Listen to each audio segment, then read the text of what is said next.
የድቡ ጥርስ ተነቃነቀ። በአንድ ትልቅ ጫካ ውስጥ ድብና ጓደኞቹ ምሳ እየበሉ ነበር። እየተጫወቱና እየተሳሳቁ ነበር ምሳቸውን እየበሉ የነበረው። ድብ ምግቡን እያጣጣመ ነው የበላው። ከሌላው ጊዜ በላይ ጠግቧል። አፉ ውስጥ አንድ ነገር አለ። ለካ ድብ ጥርሱ ተነቃንቆ ነው። በጣቱ ወደ ጥርሱ እያመለከተ ጓደኞቼ፣ ጥርሴ በሚያስቅ መልኩ ተነቃንቋል። እዚህ ጋር ያለችው ናት እኮ እዩ አለ።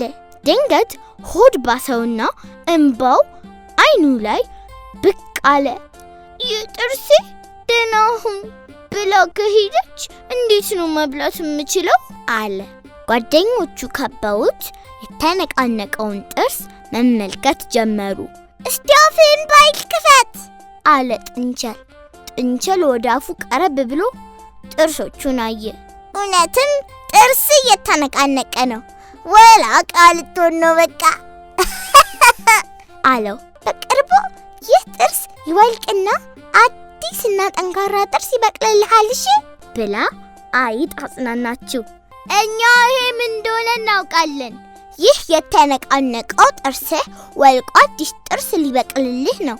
እንኳን ደስ አለ፣ እንኳን ደስ አለ፣ እንኳን ደስ አለ አሉት። ሁሉም በአግራሞት እያዩት ነው። ምክንያቱም ድብ ጥርሱን ሊነቅል በመሆኑ ግራ ገብቶታል።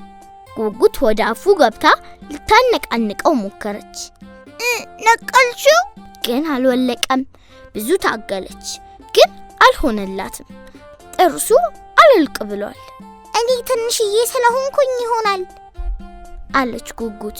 እሽኮኮ ልሞክር አለ። እናም የተነቃነቀውን የድብ ጥርስ ለማውለቅ ሞከረ። በኃይል ጥርሱን ይጎትት ጀመር። እሱን ደግሞ ጥንቸል ትጎትተው ጀመር። ጥንቸልን ደግሞ ቁራ ጎተተው፣ ግን አልቻለም። ጥርሱ አልወልቃል። ሁሉም የድብ ጓደኞች በየተራ ጥርሱን ለማውለቅ በሚችሉት መልኩ ሞከሩ። ማንም አልቻለም። ጥርሱ አልወልቃለ። አሁንም ተስፋ ቆርጦ ነገሩን ተወው። ድቡም ከጓደኞቹ ራቅ ብሎ በምላሱ እየተነቃነቀ ያለውን ጥርሱን ይነካካ ጀመር። ነካ ነካ አደረገው። ምን ይመስላችኋል? ጥርሱ ወለቀ። ድቡ ነካ ነካ ሲያደርገው በቀላል ወለቀ። ሁሉም በጣም ደስ አለው።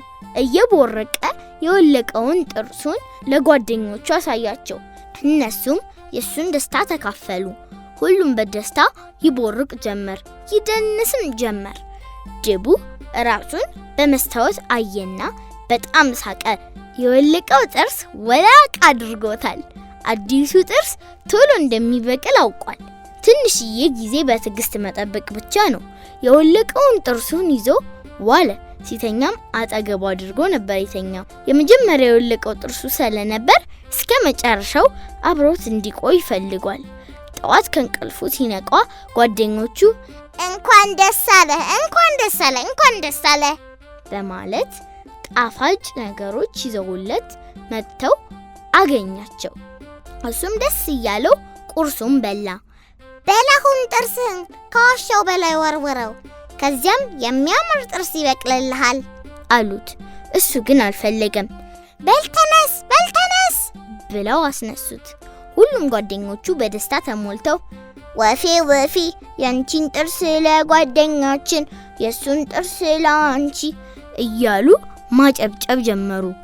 ድብም ጥርሱን ሳም አደረገና ከዋሻው በላይ ወረወረው። የኔን ጥርስ ለአንቺ፣ ያንቺን ጥርስ ለኔ። በመጨረሻ ደስ አለው። በቀጣዩ ቀን ሌላ ጥርሱ ተነቃነቀ። ኦሆ አሃ የኢትዮጵያ ልጆች ኦሆ አሃ